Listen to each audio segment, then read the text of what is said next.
She lifted her face to the basement window and saw Nadine Pike smiling outside like this was exactly where she wanted her. Behind Nadine, the station guard raised his baton, and the boys' phones lit up, recording. Then Darius whispered, voice breaking, "Cami, they followed you here on purpose. If you've ever loved someone the world didn't understand, like, subscribe, and stay, you're gonna feel this one. Comment love wins if you're staying, because this couple is about to be tested." Snow stung Cami Whitaker's cheeks like the city was flicking salt at her just for existing. Grayson Street Station spat commuters onto the sidewalk in waves. People in wool coats and headphones, eyes trained forward like kindness was a pothole they couldn't afford to hit. Cami moved slower than them, not because she couldn't walk fast, but because every step felt like it had to be negotiated.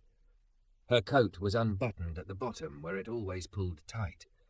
She'd bought it 2 winters ago, promising herself she'd get back in shape after the breakup that had left her eating crackers in bed and crying into her pillow like it was a friend.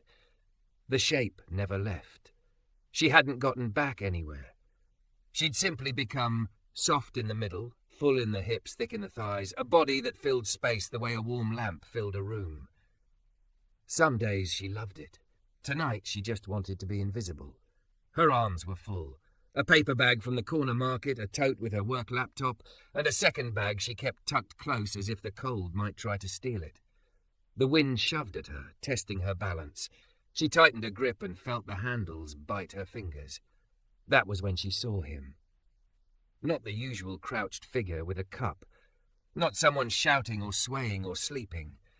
This man was standing near the heat vent by the subway grate, shoulders squared against the wind like he'd learned how to argue with winter. Tall, black, mid-30s maybe, broad shoulders under a hoodie that had lost its fight years ago. His hands moved with a deliberate focus that looked almost gentle. He was folding a blanket, not the careless roll most people did. He was making it into a neat rectangle, smoothing the frayed edges with the flat of his palm, tucking corners as if the blanket deserved respect. Cami slowed without deciding to. The blanket was brown and worn, patched at the edges like someone had loved it and repaired it until there was more repair than original. He shook it once, quick, to snap out the snow dust. Then he folded it in half, pressed down, folded again, pressed down. Each motion was careful, almost ceremonial. Cami felt something catch in her throat, an irrational sting, like she'd walked into a memory without permission.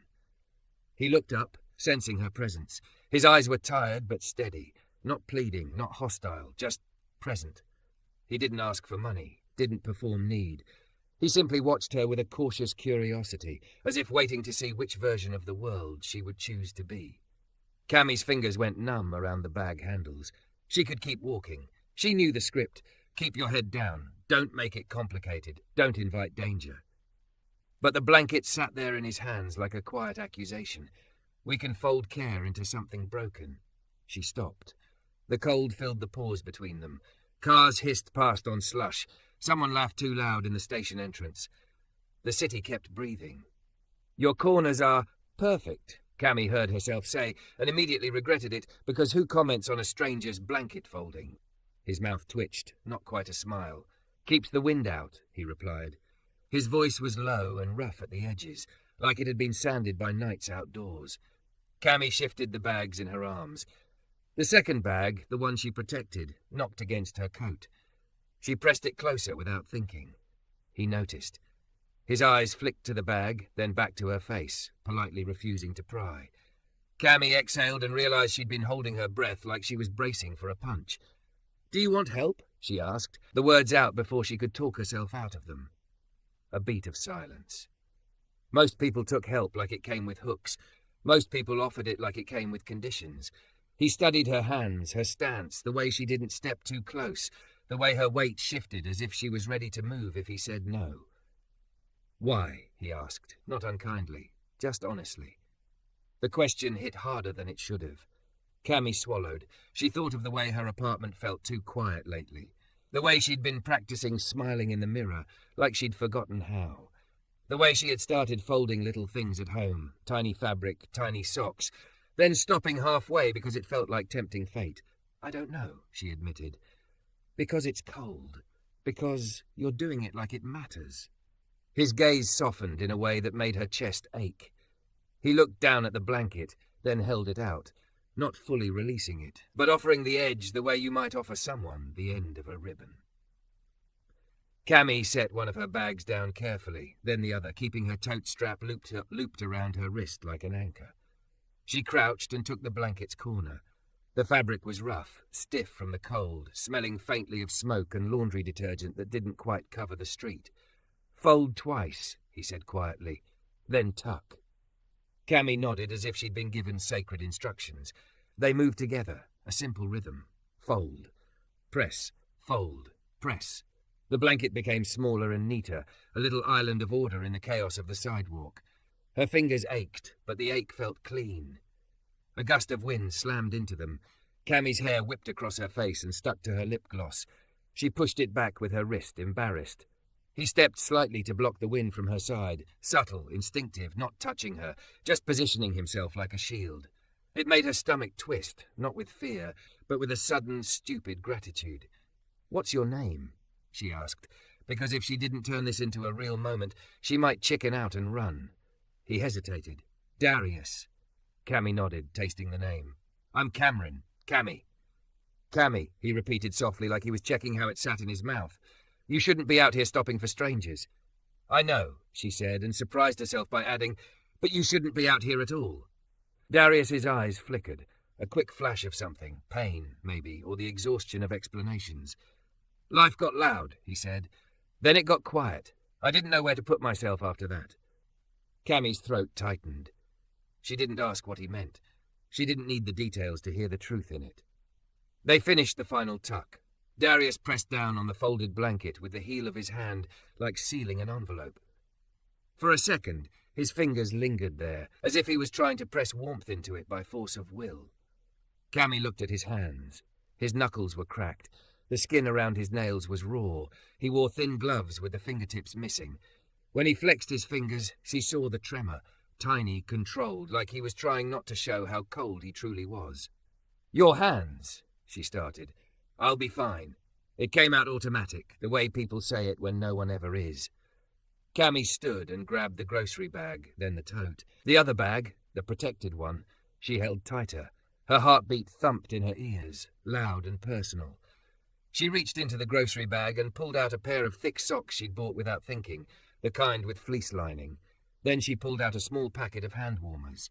Darius watched her like he expected a trick. "It's not charity," Cami said quickly, because she suddenly hated that word. "It's trade." "For what?" he asked. Cami lifted her chin. "For letting me help, for teaching me how to tuck the corners." Something in Darius's expression broke into a real smile, small, reluctant, like it hadn't been used in a while. "You don't need to pay for being decent," he murmured. "Maybe I do," Cami said, too honestly. "Maybe I'm trying to remember how." Darius took the socks, then the hand warmers. He didn't grab, he didn't rush. He accepted them like they were offered with dignity, not pity. "Thank you," he said, and the words sounded heavier than gratitude, like he was thanking her for seeing him as a person. Cami nodded, suddenly afraid she might cry right there in the snow. "Do you have somewhere you stay?" Darius's smile faded. He glanced toward the station entrance, toward the shadows under the awning. Some nights. Cami's mind raced. Shelters, churches, hot meals, but all of it sounded flimsy against the winter and the way his fingers shook. Before she could speak again, a sharp voice cut through the air. "Hey, you there!" A security guard stepped out of the station entrance, baton at his side, eyes locked on Darius like he was a stain. Darius's body changed instantly, shoulders tightening, jaw setting, hands lowering in a practiced way that said, "Don't give them a reason." The guard pointed. "You can't loiter here. Move along." Cami felt heat flare up in her chest. She stepped forward without thinking. "He's not bothering anyone," she said. The guard's eyes flicked to her, then lingered, not on her face, but on her body, the curve of her chest beneath her coat, the way her hips filled her jeans. His mouth twisted like he'd found entertainment. "Ma'am," he said, patronizing, "this isn't your problem." Darius's gaze snapped to her, warning. Not fear for himself, fear for her. "Cami," he said softly, "urgent, don't." But Cami couldn't stop, because something about the way the guard looked at Darius, like he was automatically guilty, made her blood boil. "It is my problem," she said, voice shaking. "Because I'm standing right here." The guard took a step closer. And Darius, still holding the folded blanket like it was the last piece of order he owned, shifted his stance between them, not touching Cami, not threatening, just placing himself in front the same way he had blocked the wind. The guard's hand tightened on the baton. Cami's phone vibrated in her coat pocket at the exact same moment, one sharp buzz, then another, like someone was calling and calling and calling. She didn't look at it, because Darius's voice dropped to a whisper she could barely hear over the traffic. "If he asks your name," Darius said, eyes fixed on the guard, "don't give it." And Cami realized with a cold snap of fear that she had just stepped into a story she couldn't walk away from. Not anymore. Cami didn't look at her phone until she was 3 blocks away. She walked fast, breath scraping her throat, grocery bag swinging against her leg. The city lights blurred into watery halos because her eyes wouldn't stop stinging. It wasn't only the wind. It was the way the guard had looked at Darius like he wasn't human. It was the way Darius had looked at her like he already knew what people did to women who made it their problem. By the time she reached her building, her fingers were shaking so hard she almost dropped her keys. Inside, the hallway smelled like somebody's garlic dinner and cheap pine cleaner. Cami pressed her back to her apartment door for a second, chest rising and falling too quickly. Her phone buzzed again. When she finally pulled it out, the screen lit up with 3 missed calls and a text from her sister. "You okay? Call me now." Cami stared at it, confusion curdling into dread. Her sister never used caps unless something was wrong. She unlocked her door and stepped into her apartment, dumping the grocery bag on the counter like it had insulted her. The place was warm, too warm, because she always overcompensated in winter. The silence inside felt heavy, the kind that made every small sound too loud. She kicked off her boots, then sat on the edge of her couch without taking her coat off, like she couldn't commit to being home yet. Her hand hovered over her sister's name, then she hit call. Mel answered on the first ring. "Cami! Oh my God! Where are you?" Cami swallowed. "I'm home. What's wrong?" A pause, then her sister's voice dropped. "Did you stop at Grayson Street Station tonight?" Cami's stomach sank. "Yeah, why?" "Because," Mel said, breathy like she was trying not to panic, "there's a video going around." Cami went cold. "What video? You?" Mel sounded like she was choosing her words with tweezers. "You arguing with a security guard. And there's a black guy in the frame, holding a blanket. People are sharing it. The caption says..." "Don't say it," Cami whispered, already feeling nauseous. "It says, 'White girl thinks she can save him. Watch what happens.'" Cami's throat tightened until it hurt to swallow. I wasn't." "I know," Mel snapped, then softened immediately. "I know you weren't, but that's not how it's being framed. And the comments are disgusting." Cami closed her eyes. The moment replayed in her head, the baton, the guard's grin, the warning in Darius's voice. If the guard had called it in, if someone had filmed it, if the wrong kind of people were paying attention. "Cami," Mel said, urgent again. "Did you give them your name?" "No," Cami whispered. "Darius told me not to." "Good." Mel exhaled shakily. "Good. Don't respond to anything. Don't post. Don't argue. Just stay off social media, okay?" Cami nodded, even though Mel couldn't see her. "Okay." But as she hung up, her phone lit again with a notification. Someone had tagged her. Then another, and another, like the internet was knocking. She didn't even open the apps. She turned the phone face down on the coffee table like it was poisonous. Her hands were still trembling. Cami stood and paced to the kitchen, then back to the living room, then stopped in front of the small bookshelf by her window.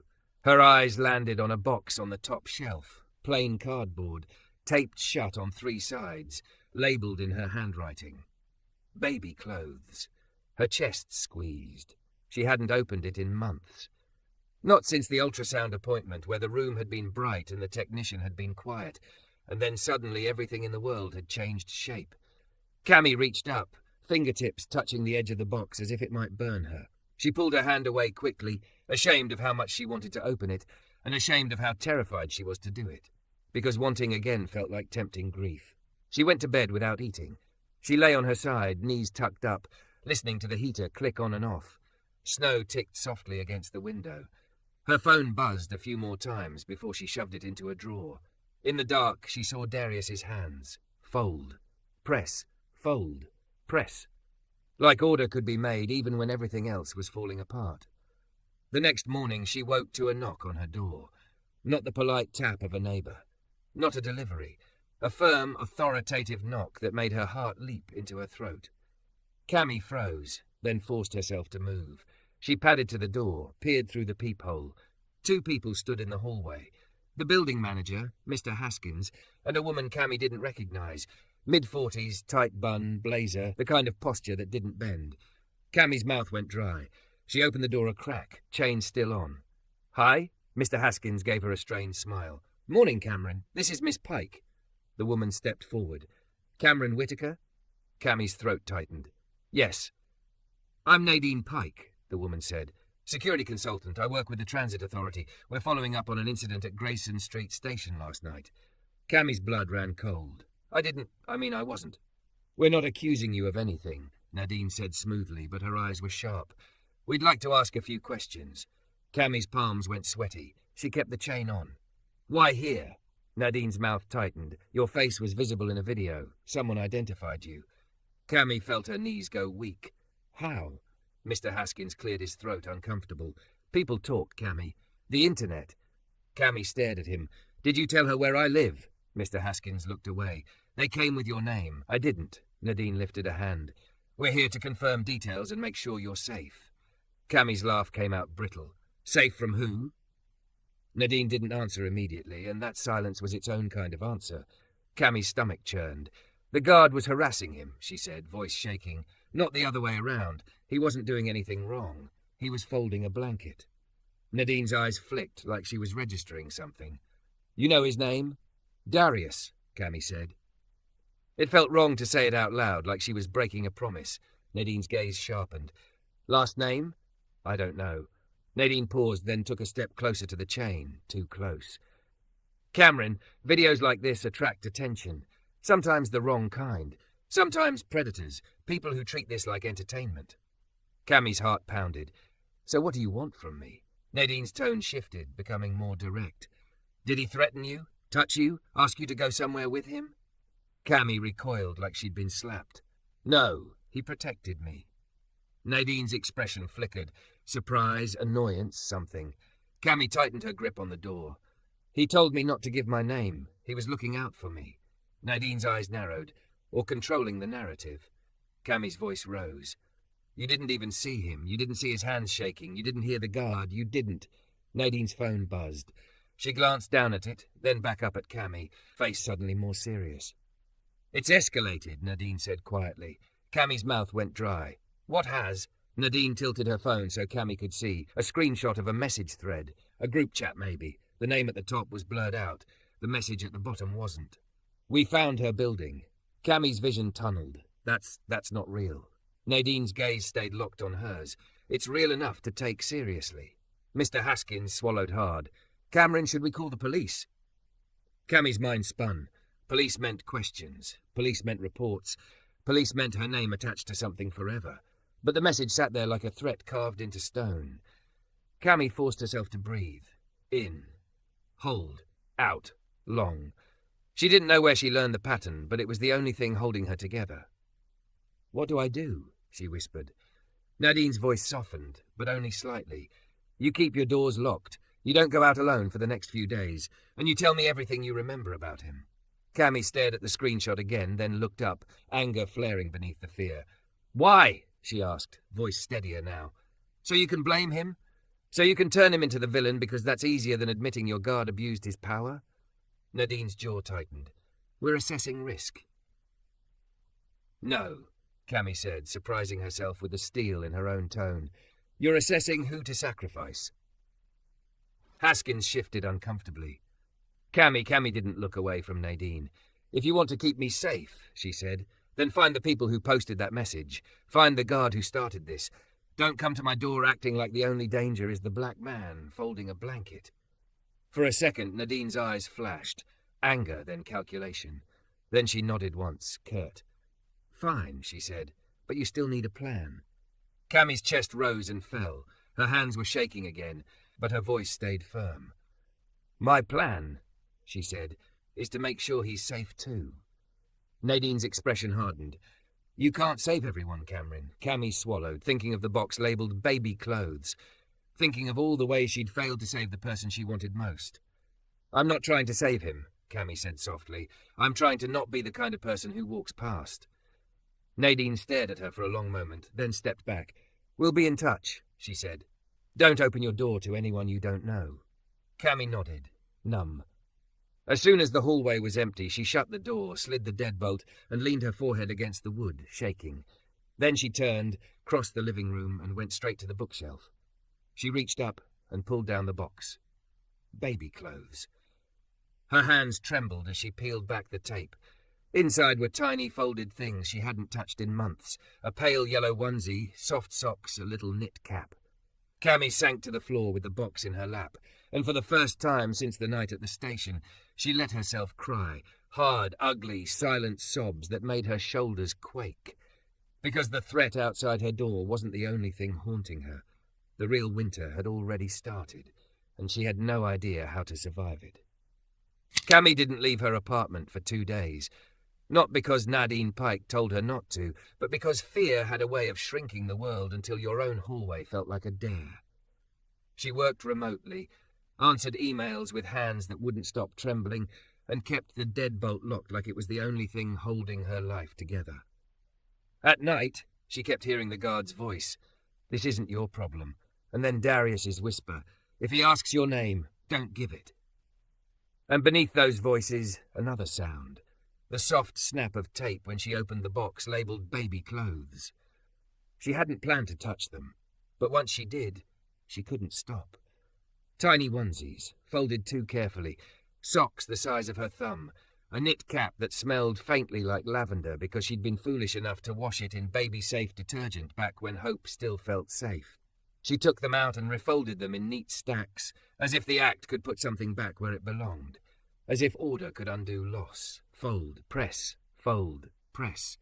The rhythm calmed her breathing. It also cracked her open. By the third night, her eyes were raw. Her apartment felt too silent. Her body felt too heavy, like grief had weight, and it lived under her ribs. She sat on the floor by the coffee table with baby clothes spread around her in soft pastel piles, and the guilt came in waves.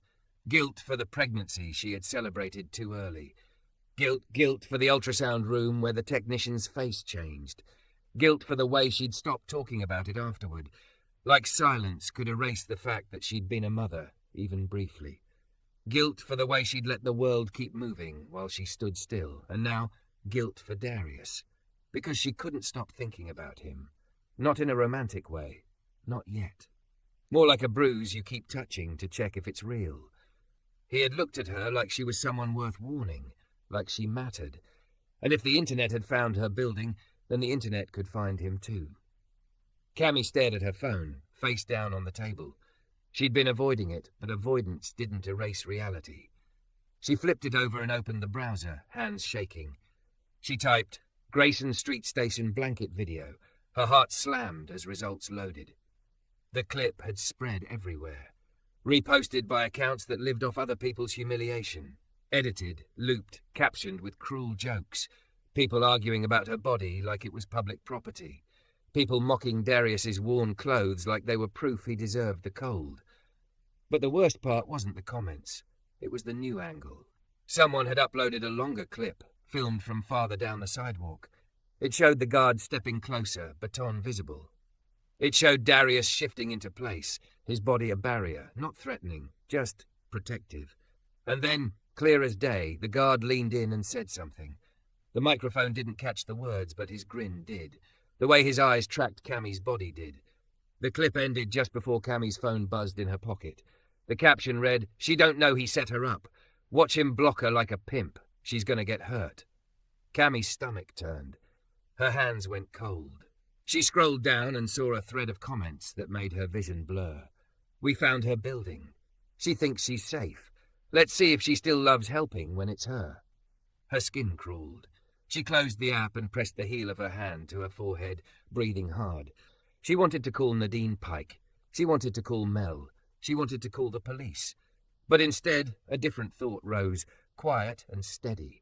She needed to find Darius before someone else did. The next morning she layered up like armor. Thick sweater, coat, scarf, boots. She put her hair up, hid her face beneath a beanie, and wore sunglasses even though the sky was grey. It felt ridiculous, but Fear didn't care about pride. She texted Mel. Going out. Don't freak. I'll explain later. Mel's response came instantly. Cami, no. Stay inside. Call Nadine. Cami didn't answer. She grabbed a tote bag and stuffed it with things that made sense. Socks, gloves, a thermal blanket, hand warmers, protein bars, bottled water. She hesitated, then added something else, a small sewing kit from her kitchen drawer. Thread, needles, safety pins.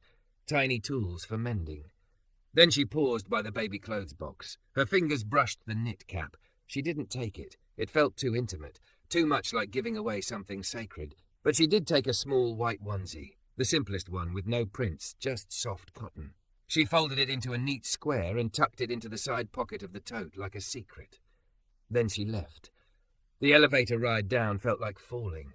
In the lobby, she kept her head down. Mr. Haskins wasn't there. She stepped outside into the bite of winter. The city moved around her like nothing had happened. People bought coffee. People argued on the sidewalk. Cars honked. Life went on. Cami walked toward Grayson Street Station with her heart pounding so hard she thought strangers could hear it. Every time someone looked at her, she flinched. Every time her phone buzzed, she jumped. By the time she reached the station, her hands were numb inside her gloves. The heat vent was there, steaming faintly. Darius wasn't. She scanned the sidewalk, eyes darting. A few people stood near the entrance.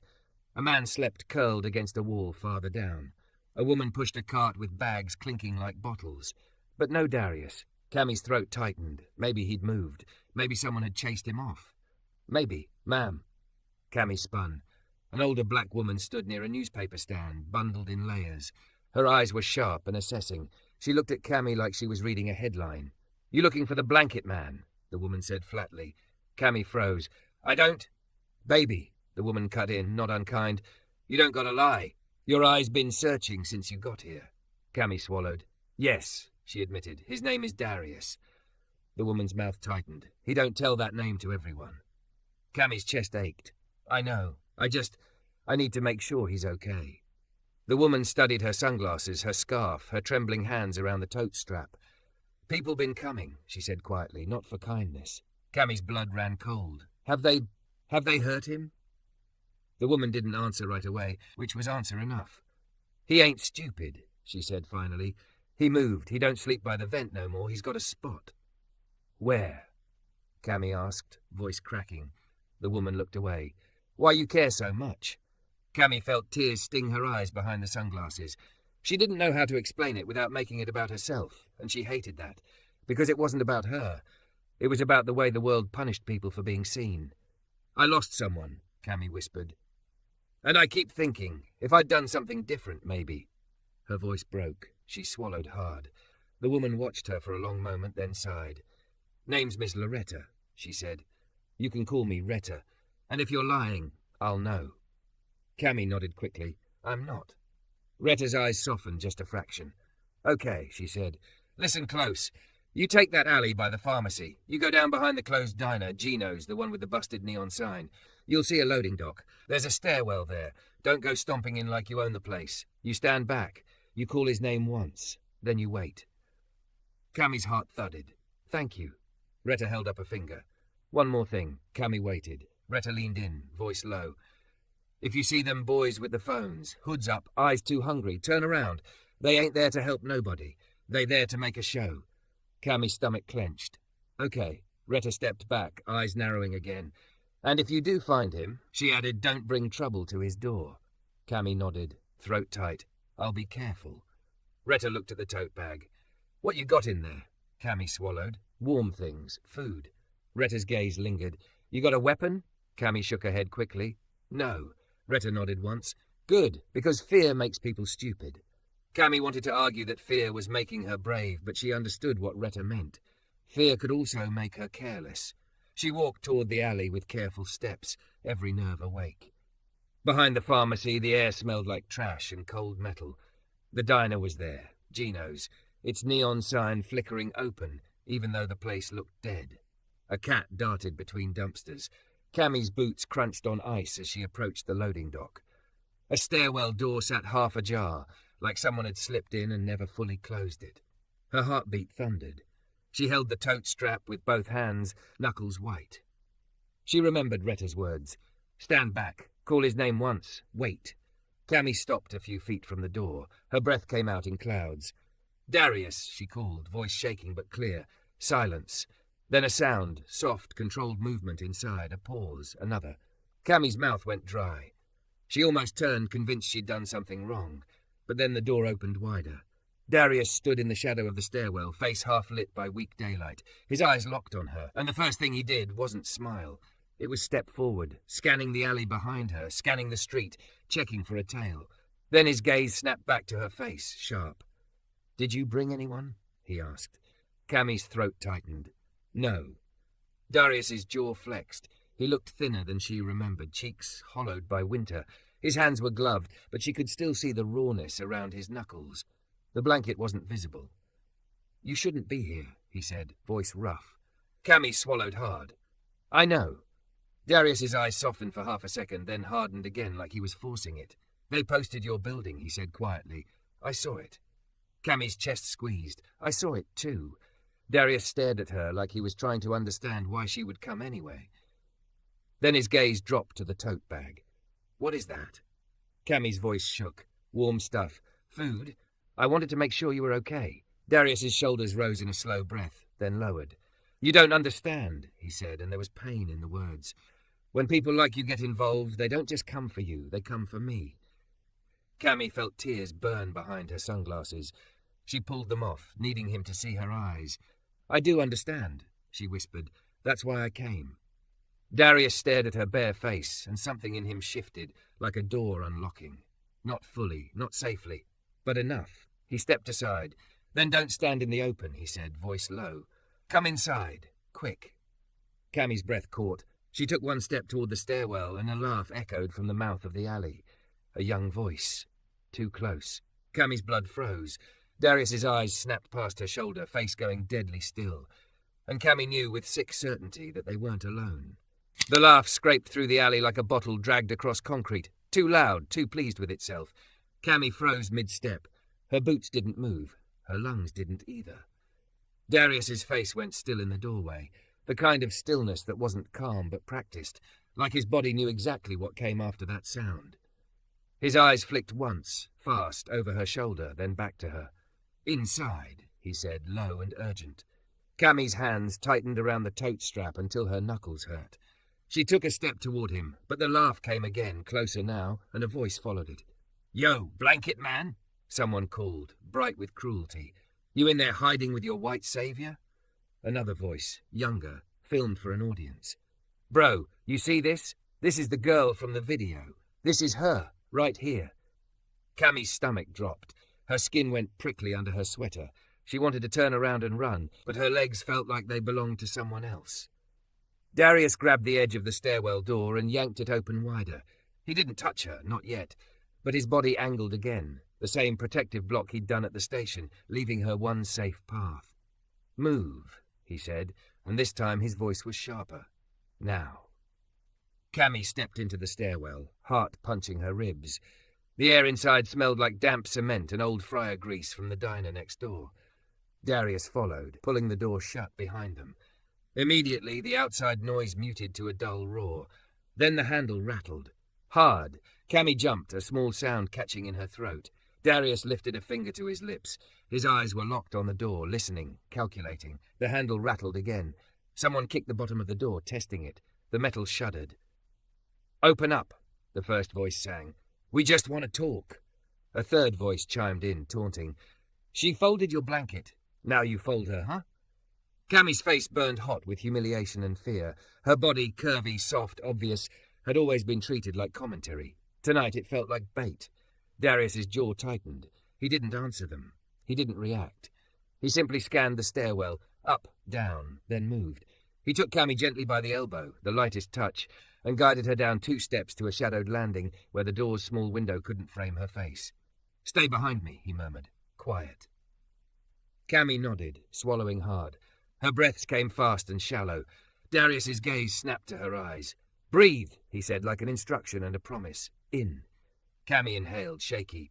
"Hold." She held, chest tight, out. Slow. Her exhale trembled out a thin thread of air. The rattling stopped for half a second. Then a phone light flared through the door window, sweeping, searching. "Yo, she's in there," someone said, excited. "I saw her hair." Cami's heart lurched. She pressed her palm to her own sternum like she could hold it in place. Darius leaned closer to the door, quiet as smoke, and spoke just loud enough to carry through the metal. "She's not in here," he said, voice flat. "Go home." Silence, then a laugh. "Man, you don't tell us what to do," the first voice snapped. "You think you better than us? You on camera now. Open the door." Darius didn't move. He didn't rise to the bait. His eyes stayed on Cami for a fraction of a second, checking her. Then he reached into the pocket of his hoodie and pulled out a small, battered wedge of wood. Cami blinked. "You." "Shh," he whispered. He slid the wedge at the bottom of the door, firming it, then gestured down the stairs. "There's another exit," he murmured.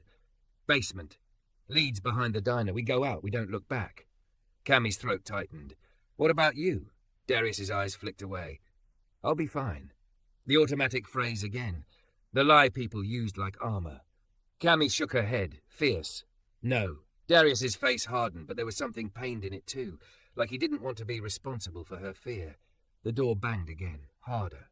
Cami flinched. Darius started moving, fast now, guiding her down the stairwell. The steps were slick with old moisture. Cami's tote bumped her hip with every step. Halfway down, her foot slid. She gasped, grabbing the railing. Darius caught her, one hand at her forearm, one hovering at her back without touching fully, steadying her like she was fragile glass. "Got you," he whispered, and the words hit her so hard she almost cried. They reached the basement door. Darius paused, listening. The thuds above were muffled now. Voices drifted faintly through the concrete. He pushed the basement door open an inch, peered out, then widened it. The basement wasn't empty. A warm orange bulb glowed over folding tables. A coffee urn steamed. A few people sat bundled in coats, hands wrapped around cups. A handwritten sign on the wall read, "Warming Center." No phones inside. Cami's throat tightened in relief she didn't deserve. Retta, Miss Loretta, stood near the coffee, her eyes snapping to Darius, then to Cami. "Well," Retta said dryly, "look what winter dragged in." Darius exhaled like he'd been holding his breath for a mile. They followed her. Retta's face sharpened. "I told you, fools. I told you."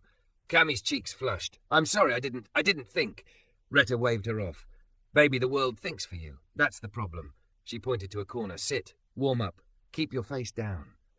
Cami sank onto a chair, hands shaking so badly she nearly dropped her tote. The warmth felt unreal against the cold panic still stuck in her bones. Darius stood by the door, body angled like a guard, eyes scanning, watching for movement outside. Someone in the room nodded to him with familiarity. Another offered him a cup without speaking. Cami watched him accept it, and something in her chest twisted. He belonged here, in this small pocket of rules and warmth and no phones. More than he belonged out there being hunted for likes. Retta moved closer to Cami, lowering her voice. "You got something in that bag?" Cami swallowed. "Food, gloves, blanket." Retta's eyes narrowed. "And that other thing you hiding like a secret?" Cami's throat tightened. She hesitated, then opened the side pocket and pulled out the small white onesie. The room didn't go silent, but Cami's world did. Retta's expression shifted, softened barely. "Oh," she said quietly. "That kind of winter." Cami's eyes stung. "I had a baby," she whispered, voice cracking, "and then I didn't." She hated how the sentence sounded, like she'd misplaced something, like it was simple, like it wasn't a crater. Retta nodded once, slow. "I'm sorry, baby." Cami's breath hitched. She pressed the onesie into her palm, folding it tighter like she could keep the grief from spilling. Across the room, Darius turned. Maybe he heard her voice change, maybe he felt it. His gaze landed on the onesie. His face didn't do pity. It did something else. Recognition. Pain, sharp and old. He walked over slowly, as if approaching might shatter her. He stopped a respectful distance away. "That's why you're folding things," he said quietly. Cami's lips trembled. "I don't know what to do with my hands when I miss her." Darius stared at the onesie like it was a photograph. His throat bobbed once. "I know," he said, so soft she almost didn't hear it. Retta looked between them, then stepped away, giving them a small pocket of privacy in a room full of people. Cami wiped her cheeks, furious at her tears. "I'm sorry," she whispered. "This isn't your problem." Darius's mouth twitched, bitter. "That's what they always say." He nodded toward the onesie. "Fold it," he said, voice steadying, not to erase it, just to honor it. Cami's hands shook as she unfolded the tiny garment and smoothed it flat on her knee. Darius didn't touch her, he didn't crowd her. He simply pointed with 2 fingers, guiding like he had with the blanket. "Half," he murmured. "Then sleeves in, then tuck." Cami followed, breath catching. The motions were small, careful, sacred. Fold, press, fold, press. The onesie became a neat square in her lap. Cami stared at it, tears dripping onto the fabric. Darius's voice dropped. "I used to fold baby clothes," he said quietly. Cami looked up, startled. His eyes were distant now, fixed on something not in the room. "My daughter," he whispered. "Winter took her. And after that, I couldn't keep living in places where everything reminded me of warmth." Cami's chest cracked open. "Darius." He blinked hard, pulling himself back. "That's why I fold," he said, "because if I stop, the memory wins." Cami clutched the folded onesie like it was a heartbeat. "I didn't come to save you," she whispered. "I came because I didn't want the world to punish you for being decent." Darius's gaze sharpened. "And I don't want the world to punish you for being brave." Before Cami could answer, the basement door banged. Everyone in the room stiffened. Retta was on her feet instantly. "Phones away." She snapped. "Heads down." The door banged again, and a voice shouted from outside, excited, loud, performative. "Transit security, open up!" Cami's blood turned to ice. Darius stood so fast his chair scraped. His body shifted into that protective stance again, eyes locked on the door. Retta hissed, "Who called them?" A new voice, cold controlled, carried through the door like it owned the air. "Camryn Whitaker," Nadine Pike called. "We need you to come out, now." Cami's stomach dropped. Darius's eyes flicked to her. Warning, apology, determination. He leaned close, voice barely audible. "If you step out, they'll use you to get to me," he whispered. "If I step out, they'll use me to get to you." Cami's hands tightened around the folded onesie. Outside, Nadine's voice sharpened. "Camryn, we know you're in there." Then under Nadine's words, another sound, faint but unmistakable. The hungry laugh of the boys with phones, and Cami realized with a cold surge of horror that this wasn't a rescue. It was a setup. Retta didn't panic. That was the first thing Cami noticed, how the room tightened like a fist. But Retta stayed steady, eyes sharp, jaw set, moving with the calm of someone who'd survived 100 winters and knew fear wasted heat. "Everybody sit," Retta snapped. "Nobody opens nothing. Not for uniforms, not for pretty voices, not for we just want to talk." The coffee urn hissed softly. Chairs creaked as people obeyed. The handwritten sign on the wall, "No phones inside," suddenly felt less like a rule and more like a shield. Outside the basement door, Nadine Pike's voice came again, clipped and controlled. "Camryn, this is not a game. Come out now." Under her voice, the boys laughed, hungry and excited like they were at a show they'd paid for. Cami's stomach rolled. Her palms were damp around the folded white onesie in her lap. She could still feel Darius's quiet instructions in her bones. Half, sleeves in, tuck, like the way he folded things was the way he survived. Darius stood near the door, body angled, shoulders broad, eyes locked on the seam where metal met frame. His face wasn't fear. It was calculation.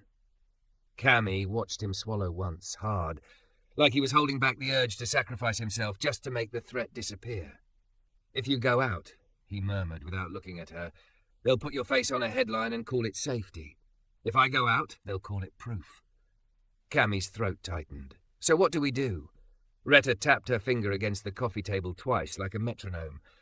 "We do what they don't expect," she said, then looked straight at Cami. "Baby, you got any proof that Guard was the one acting up first?" Cami's mind flashed to the longer clip, the baton, the grin, the way the Guard's eyes had crawled over her body. "There's video," she whispered. "A longer one." "On your phone?" Retta asked. Cami flinched. "Yes." Retta shook her head. "Phones stay off in here." Cami's chest squeezed. "But," Retta cut her off, "because folks like them boys don't just film. They track, they triangulate, they turn one moment into a map." She pointed toward a shelf near the wall where old donated jackets were stacked. "You want proof? We do it smart." Retta strode to the corner and grabbed a battered landline handset from a small desk like it belonged to her. She punched numbers from memory. "Pastor James," she said when someone answered. "Yeah, it's Retta. They're at the warming centre door again, and this time they brought transit security and them little hyenas with phones. I need you here now with Officer Reyes. Yeah, the one who actually listens." She paused, eyes narrowing. "And bring your spare camera." Cami's breath caught. "Pastor?" Retta covered the receiver. "Church runs this basement. Pastor James don't play about folks being hunted like sport." Outside, Nadine's voice sharpened. "Camryn, Whitaker, if you don't come out, we will force entry." The boys hooted like it was a punchline. Cami's heartbeat thudded so loud she could barely hear her own thoughts. She stood slowly, clutching the folded onesie. "This is my fault," she whispered. Darius's head turned fast. "No." "It is," Cami insisted, voice shaking. "I went to him. I spoke back. I put a spotlight on you." Darius took a step toward her, then stopped himself, consent written into his restraint. His hands hovered open at his sides, palms visible like a peace offering. "You didn't put a spotlight on me," he said quietly. "They did, because cruelty always needs an audience." Cami swallowed hard, then let me step into it. Retta's eyes snapped. "Girl." Cami's voice steadied, surprising even herself. "Not outside, not alone, just at the top of the stairs, where the door window shows my face." She lifted the folded onesie as if it could anchor her courage. "If Nadine Pike is really here to keep me safe, she'll send those boys away. If she won't, then we know." Darius's jaw tightened. "Cami, I'm not doing this for attention," she said, meeting his eyes. "I'm doing this because the internet thinks it can use my body like bait and your life like content, and I'm done being scared in my own skin." For a moment, Darius looked at her like he was seeing something new, something fierce, something cracked open and shining. Retta exhaled sharp. "Fine," she muttered. "But you don't open the door, you just talk through it." Cami nodded. They moved together up the stairs, Cami in front, but Darius close enough to be a wall without being a cage. Retta followed, keys in hand, face hard. The closer they got to the door, the louder the outside became. Boots, laughter, the buzz of someone's camera focus. Cami stopped at the landing, where the little window sat at eye level. She lifted her chin, letting her face be seen. "Miss Pike," she called through the door, voice loud enough to carry. "If you're here for my safety, tell the boys to leave, right now." Silence. Then Nadine's voice came, too quick. "Camryn, don't complicate this. Come out." Cami's hands trembled. She kept her face near the window anyway. "Tell them to leave," she repeated. "And tell your guard to turn off his baton theatrics." The boys cackled. Then a different voice chimed in, smooth, smug, familiar. The station guard. "She's in there," he said, loud and satisfied. "Told you, she thinks she can hide." Cami's stomach clenched. "You?" she snapped, anger surging hot through the fear. "You're the one who started this." A soft click sounded, someone tapping a screen, focusing a camera. The boys were filming the door like it was a stage. Nadine's voice changed then, tight, controlled, but with a thread of irritation. Everyone stepped back, now. The boys didn't move. "Hey, lady," one of them called, laughing. "Give us a wave. Show them curves. You started it." Cami went cold, her face burned. For one awful second, she felt 13 again in a school hallway, boys calling her body a joke, a dare, a rumor. Darius's breath went audible beside her, slow and steady, in, hold, out, long. Cami borrowed it. "Nadine Pike." Cami said clearly through the door, "If you don't clear them away, you are not here to protect me. You're here to package me." Another beat. Then finally Nadine's voice sharpened like a blade. "Phones down," she snapped. "Now, this is a restricted area." A boy laughed. "Make us." And that was the moment the pastor arrived. Heavy footsteps, a man's voice warm but steel-edged. "Back up." The laughter faltered. Cami peeked through the tiny window and saw Pastor James in a thick coat, his breath fogging, a small handheld camera raised and already recording. Beside him stood a uniformed officer, Reyes, face set, hands calm, eyes scanning. "Who's in charge here?" Officer Reyes asked. Nadine answered quickly, too quickly. "Nadine Pike, security ops," Pastor James cut in. "And those boys are with you?" Nadine's head snapped. "No," the guard barked a laugh. "They're just—" Officer Reyes held up a hand. "Everyone away from the door, now." His voice left no room for performance. The boys hesitated, then shuffled back when Reyes stepped forward and angled his body between them and the door the same way Darius always did. Protective, non-violent, undeniable. Pastor James pointed his camera at the station guard. "Sir?" he said pleasantly. State your name and why you're here, threatening to force entry into a church warming centre. The guard's grin faltered. Nadine's voice went hard. We received threats. Cami pressed her mouth to the door seam. The threats were posted by the people filming. They posted my building. They are the danger. Officer Rise's gaze snapped to Nadine. Is that true? Nadine hesitated, just a fraction, then lifted her phone. We have screenshots, she said. It's being handled. Pastor James tilted his camera. Handled how? By bringing a camera crew of teenagers to the door? The boys muttered. One tried to slip away. Officer Rise stepped in front of him. Not so fast. What's your name? The boy's bravado collapsed into sulky silence. Cami's knees went weak with relief and rage tangled together. She could feel Darius behind her, solid and quiet, holding his own body back from becoming a target. Retta leaned in close to Cami's ear. Now, she whispered, you tell Rise the truth. Cami swallowed. Officer Rays, she called, voice trembling but clear. The guard at the station harassed Darius first. I have video online, longer clip. He stepped toward me with his baton and made comments. Darius protected me. He did nothing wrong. A beat. Then Officer Reyes spoke louder for everyone. Then we treat this like harassment and doxing, he said, not a disturbance. Pastor James's camera stayed steady. Nadine's expression tightened, then shifted, like a person realizing the story she'd been handed was rotten. The guard leaked her identity, Cami added, voice shaking with certainty now. That's how they found my building. The guard snapped. That's a lie. Officer Reyes' eyes locked on him. We'll see, he said calmly. Hands where I can see them. The guard's smugness crumbled into panic. Retta's fingers found Cami's wrist and squeezed once, grounding. Darius exhaled behind her, slow. In, hold, out. For the first time in days, Cami felt something like the world tilting back toward justice. Not because it was guaranteed, but because people were finally looking the right way. The winter didn't end quickly after that. There were reports, statements, a hearing. The guard was suspended pending investigation. The boys' phones were taken as evidence. Mr. Haskins apologized in a voice that meant nothing and changed his number anyway. Nadine Pike stopped showing up at Cami's door like an accusation and started showing up like a human being, with information, not insinuations. Darius didn't magically become saved. He didn't become a feel-good ending overnight. But he got a caseworker through the church, a placement in a transitional program, a job cleaning offices at night, quiet work, honest work, a keycard with his name on it like proof he existed. Cami started therapy again, not to move on, to learn how to live beside what she'd lost without letting it swallow her whole.